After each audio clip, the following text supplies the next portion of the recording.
Hello and welcome to another edition of The Tigers Down Under. We didn't expect to necessarily be back for this season, but here we are. I'm your host as always, Alex, and with me this week I have Dan. How are you, Dan? I'm pretty good, really. I'm pretty excited that the season's going to resume, and excited to see how we finish up. Yeah, look, it's going to be a very interesting end to the season, one way or the other. I was listening to a fantastic podcast the other day called Tigers, blah, blah, blah, which was a really great listen. So I encourage everyone to give that one a listen as well. It's a local Hull podcast, which is nice to see that started up. But I found the point that they made really good on this, which was, whether we stay up, whether we get relegated, let's have it happen out on the pitch. Let's sort of give it our all to stay up.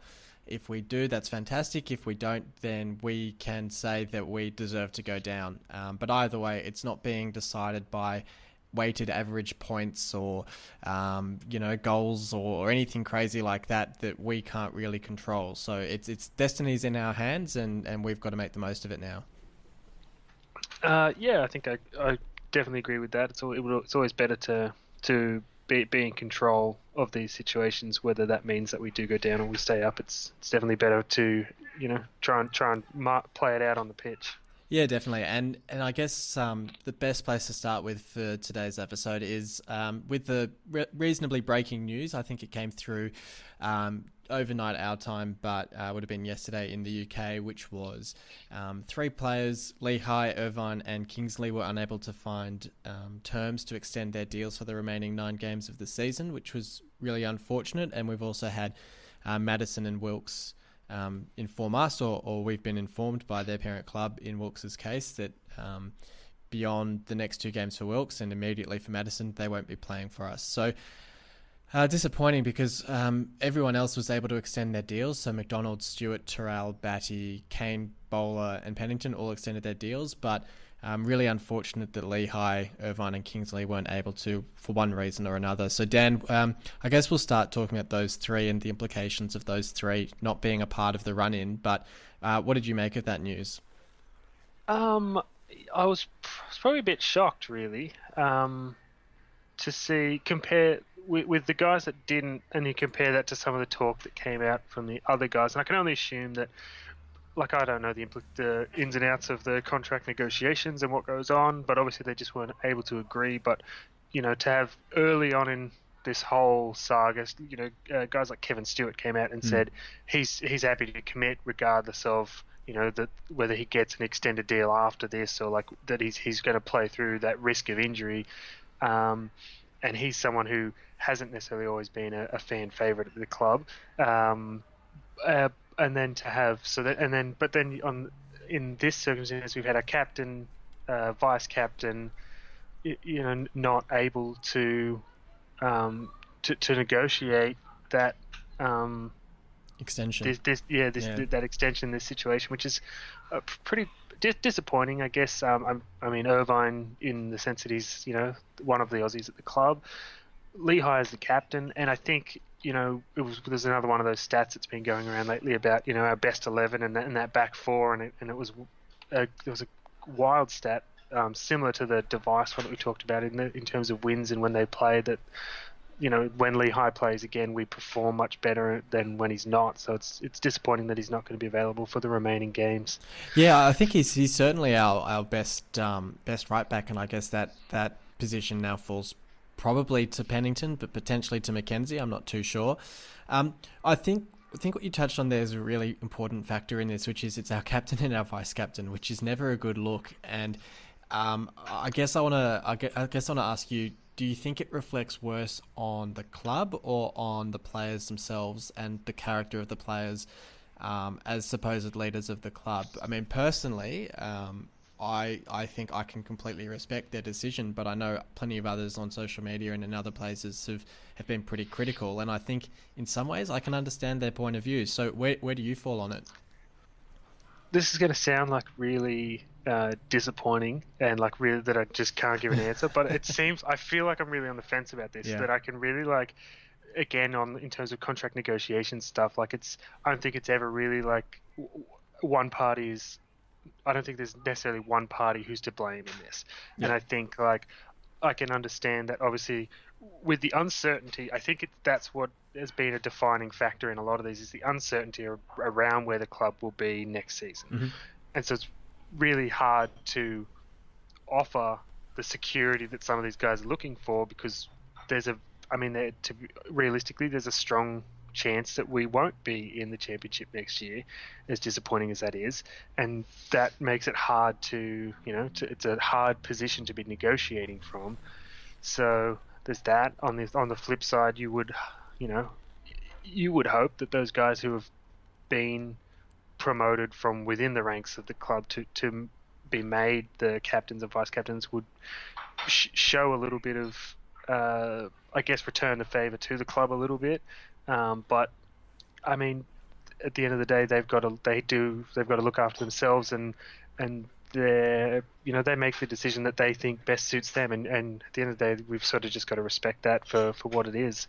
Yeah, before we had that news come out overnight, in the initial run sheet for this episode, I'd sort of made the comment with Maddison in particular that he would have been in a bizarre position if he had played on, because as a player on loan who had been released by his parent club, he effectively had no parent club. So if he'd suffered a 3-4 month injury, whether it's a hamstring tear, whether it's a broken ankle, whatever it is, we have no obligation to him, and he has no parent club to look after him and rehabilitate him. So he would then have to be finding a new club for next season, or else rehabilitating on his own. And I can completely accept and understand why he doesn't want to take that risk. I mean, the flip side is, yes, he could have put himself in the shop window if he'd played really well for us and earned himself a deal in the championship. But the risks, presumably in a lot of these players' cases, outweigh the positives. And I mean, Lichaj's the interesting one, because I did see that Buckingham said that he had been offered a deal for next season. So I'm a little bit more perplexed that he wasn't willing to see out the next season, presumably on pretty reduced terms. But in this Corona post-COVID-19 sort of world that we're living in, if it was me as a player, I would say, look, if I've got that security for the next 12 months, yes, it may be on reduced terms, but that's better than zero. I'd probably have taken it rather than chance myself going out into the unknown and finding another club to take me on. So, like you're saying, it's an interesting one, and it's impossible to pass too much judgment without being in the room. But as a criticism of the club, and it's one that I've said time after time after time, there's a reason why these players are out of contract now, and we're worried about trying to get extensions, and it's because we don't offer them early enough or on good enough terms. So you look at we offered Device, Batty, and I think it was Burke got offers of contracts at the start of the season, which never got signed. I would have used the way we started that season, the first half of the season, I would have used that as an excuse to say to these guys, look, we're on the up. We might make the playoffs. We weren't looking a great chance at promotion, so you wouldn't have thought, you wouldn't have thought we're going up to the Premier League and we don't want these players anymore. You'd think we want to secure their futures for the next season or two at least. It seems as if season after season we're always uncertain on whether it's going to be the Premier League. When we were in the Premier League, uncertain whether we were going to stay there, and then we got relegated, and then now it seems we're uncertain whether we're going to stay in the Championship or go down to League One. And we always seem to use the uncertainty over the league as a reason to put off contract negotiations with these players. So we get into this situation seemingly every season now where 8-9 players are out of contract and leave the club, and we have to regenerate the entire squad again. So it's a shame. And as you said, obviously with Jackson as the big one, as the Aussie player, who we've had a lot to do with, interviewing him for this podcast and all that sort of thing. It's a real shame to see him go out like this. We don't really get a farewell appearance from him. And I guess we'll see what he says if he has anything to say in the coming days or weeks in social media or in an interview. I guess we might get to hear more of the story, but until then, I mean, he was the only player on the playing list who had over 100 appearances for the club. So it's a pretty significant chunk of experience that we've now lost, which is a shame. But I guess on the positive, we look at the players that have signed extensions. So if Terrell, for instance, can stay fit, and Stewart and Batty, that's a pretty decent core of a midfield, obviously with Lopez as well. Bowler as a wide option up top if Wilks is now going to be going. Pennington filling in at right back, as I sort of said before. I mean, what do you make of the players that have signed on and what that sort of implies for our best 11, I guess? Yeah, I think the guys that have signed, I'm pretty happy. I'm happy that they have signed. I'm really glad that McDonald is finally able to play some football. Got some time in some of the warm up matches. I think Terrell scored in the first warm up game we had. I think the 2-2. So look, I'm really happy with those that have signed. I'm really hopeful that as you mentioned with Terrell can stay fit, McDonald, but also like on top of those guys, there's all those the other guys that were on those extended injuries and stuff. They're all back, and pretty much we have a fully fit squad. What was it? James Scott, James Berry, those sort of guys, like who are, poor James Scott, were one training session, and now he's. And we thought that was it, but then this has sort of luckily given him a chance to actually make a bit of an impact on this season. So, it's been a very turbulent, interesting sort of a time, but it's what's been unfortunate for some may be fortunate for others. Yeah, I think Scott's the real quote-unquote winner, I guess, if anyone can be a winner out of this situation, that, as you say, we can finally actually get a chance to see him this season. It's really kind of been a blessing for him that he can come into this side now, and I think, does he play on the right or the left? I think he plays on the right, so really he could actually be more of a replacement for Wilks potentially than Bowler. I'm not too sure on that one, but I guess this is a good chance to move into a preview of this game against Charlton in just a couple of days' time now. It'll be midnight our time because it'll be a 3 p.m. kickoff in England, which will be a nice traditional game to settle us back into it. But we're obviously not alone in struggling with retaining some of these players. Relegation rivals, who's also refusing to I guess risk injury in the last few games, and then at Charlton as well, Lyle Taylor, who is probably their most prolific striker for the season so far, has said that he's not going to come back into the squad for Charlton. I think there's a couple of other players as well who are also refusing to play. So Charlton's going to have a few issues with their starting 11 as well, which will make things a little bit interesting, maybe level the playing field a little bit after our own misfortunes. But how do you see, I guess there's no real form going into this game, but how do you see our chances going into this one in terms of our preparations and our squad available? I think it's interesting. I mean, it's interesting that, the players at Charlton don't, Charlton's players that aren't willing to return are, their top scorer and things like that. That bodes well for us in that regard. I think we had some pretty solid warm-up games. We had a 2-2 to start it, but we were 2-0 up when we we took off our first team basically and subbed on quite a few young guys, to finish off. I think, Terrell and all those guys only played 70 minutes, at which point we were winning reasonably comfortably and in control. What was it, a 2-0 loss to Newcastle? Yeah. Which I think they said we posed a few problems at set pieces, which was positive. I think 2-0's not a disgraceful result, particularly against a Premier League team in the same position, really trying to prepare and get ready for their Premier League finish off their Premier League season. So that's that's a good result realistically.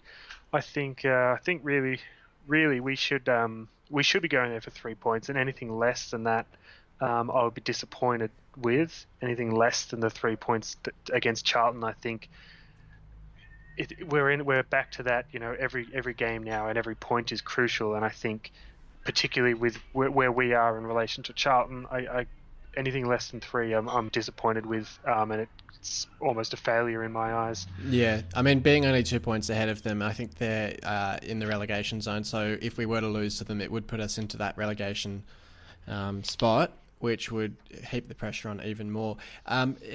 Talking about Scott being one of the winners, I almost think in a way McCann's one of the real winners out of the break as well, because the way the run that we were on, the losing run, the fact that we hadn't won a game since New Year's Day, had a lot of people calling for his head, a lot of people thinking he wasn't up for the job and for the run-in. And it's almost pressed pause on all of that. And it's almost as if just because by the nature of the gap, the delay between the games, he's kind of got a stay of execution in that sense, where I feel like if we lose to Charlton, I can't imagine that the Allams are going to sack him on the back of that one game from a resumption. But if there hadn't been that pause in games and we'd lost to Charlton, I suspect that he might have been sacked. So it's a little bit funny how that works out. And in a way you think, well, actually, you know, we've had this amount of break. You'd think that they'd have drawn up potential replacement options. So it's going to be really interesting to see. Obviously, I'm not sitting here hoping for that to happen. I'm hoping that we can win the game. But it's just one of those funny aspects of the delay in the season, the break in the season, that I think McGann has a little bit more time up his sleeve now to try and work a few miracles and get us out of this situation. And I think obviously having most of our first 11 back, or pretty much all of our first 11 back in one way or another, we have a lot of options, but it also means we don't really have many excuses. So if Device and Burke are both fit and start, if, you know, we've got Terrell who can play, let's say he can play more than 60 minutes before a potentially inevitable injury, or potentially he gets subbed off, I'm not sure. If he can play over 60 minutes, I think it puts us in good stead. And then it just means that we just have to go out there and perform and get the result.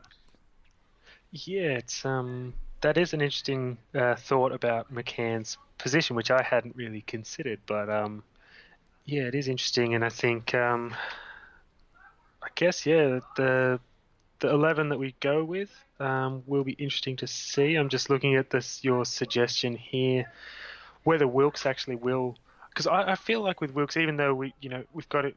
He's got could play for another 2 games. Is there any point in having him play those 2 games? When McCann's focus is on, he wants I only want players fully committed to the cause. Wilks' 2 games, is he really fully committed? Is it worth, either James Scott or Keane Lewis-Potter or someone or Samuelson or something like that playing in that wide position? But across the most of it, I think I think what you've suggested with Long in goals and then Burke, Device, Elder, I guess it would be a McKenzie or Pennington probably in the right back spot. But Stewart, Lopez, Terrell in the middle looks about as good as we've got. I can't really see Herbie Kane or anything pushing one of those guys out if they're fit.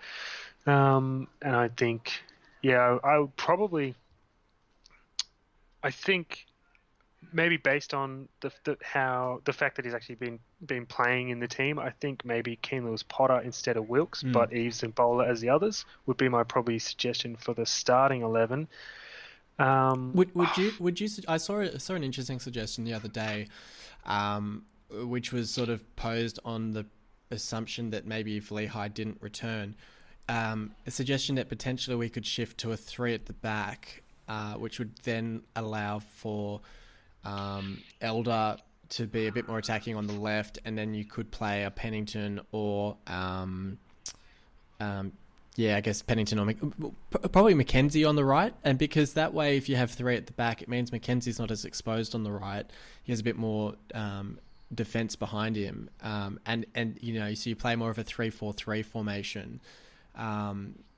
Where you're not really changing too much else in the team. I guess it would mean you'd probably drop Stewart or Terrell potentially, I'm not too sure, and then play a 3rd centre-back. But it was an interesting suggestion. I mean, I don't know if at this stage of the season's a time that you'd be looking to experiment too much with formations, and if we've played this 4-3-3 formation in our practice games, then I suspect that means we're just going to stick to it. But look, it's always interesting to think and tinker and consider what could be a better setup.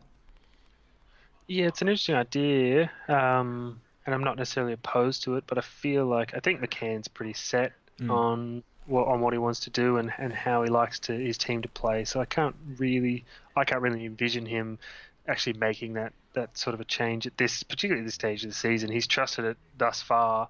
Unless the last couple of months has given him the opportunity for reflection, which it obviously has. Perhaps he has had some thoughts about what was working and what hasn't. There's been plenty of time to review the footage, so who Yeah. knows? Yeah, no, it'll be very interesting. So, look, yeah, I think the as you were sort of alluding to, I think the most uncertainty probably rests in that front three. And do we take advantage, or do we use Wilks for these last two games, or do we sort of focus on getting players in who actually are going to play for the full 9 games and need that formal confidence, like a Scott, like a Lewis Potter, like a Samuelson, something like that, like you were saying. I think that's going to be really interesting. I think Eves versus McGuinness is another interesting one. I have always been probably in favour of Eves. I think Eves offers more around the ground, and even though he hasn't scored that many goals, neither has McGuinness. So it's not really there's not a whole lot in McGuinness's favour other than potentially his leadership. But I don't know how much leadership you can rely on from a guy who's had 2 straight red cards for the season. So yeah, I think Eves is definitely our first choice striker, and I guess it'll be interesting to see how we line up on Saturday night. I saw some crazy stat about the number of rotations or changes to the side that we've made since our last win, and it's I can't even remember the numbers off the top of my head, but it's essentially the point was that we just haven't had a settled lineup at any stage since January, really. So I think it'd be good if we can get at least a consistent team for a couple of games, see how it can go before we start to make too many crazy changes to the side. But no, it'll be good to watch the game. Obviously, a little bit of a strange experience for those of us over in the UK. It's available on Tigers TV, which is how all of us expats and international supporters have been watching the games. I did want to get your thoughts, Dan. I think there's been a little bit of murmurings around the cost of the game for those over in England. It's about, I think it's £10 for a game, which when you do the maths, isn't the worst of deals, particularly when you take into account that they haven't taken membership payments for the last 3 months, which I think adds up to £90, which is coincidentally the amount of money it would cost to watch the last 9 games of the season. So to me, it seems pretty reasonable, and I've sort of expressed before on the podcast, I think those who can support the club financially probably should be allowed to or should be able to. So I think, the club's suffering at the moment. Everyone's suffering financially. I think they do need to make money somehow, and slating them for coming up with a way to sort of get some revenue through the door is probably not really needed at this point. Yeah, well, I think the other thing is that I think there's a lot of clubs out there who didn't actually put a halt on those payments, and so I think there's other clubs that are offering those games for free to their members, but they've taken money the whole way through. Yeah. Whereas we put the stop, so when it was at its worst, our fans, our members weren't paying that money, and now things are starting to recover. I don't think it's unreasonable to ask, for them to pay. On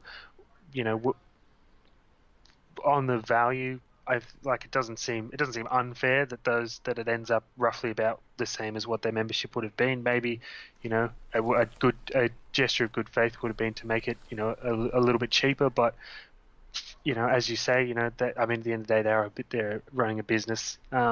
So, and like you said with other clubs, I think with a lot of them, they'd have taken their season ticket fees in full upfront. So if the season had been abandoned, I know there was some talk of issuing refunds of parts of the season tickets, but I reckon a lot of clubs would have dug their heels in and just held on to the money. So if anything, City in suspending the membership payments for a few months was actually doing more for the supporters and the members than many other clubs.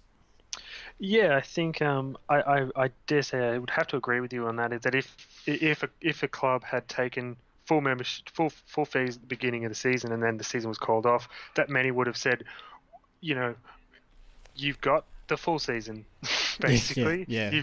This is where the season has led to. We were, how no one was going to be able to predict this. Yeah.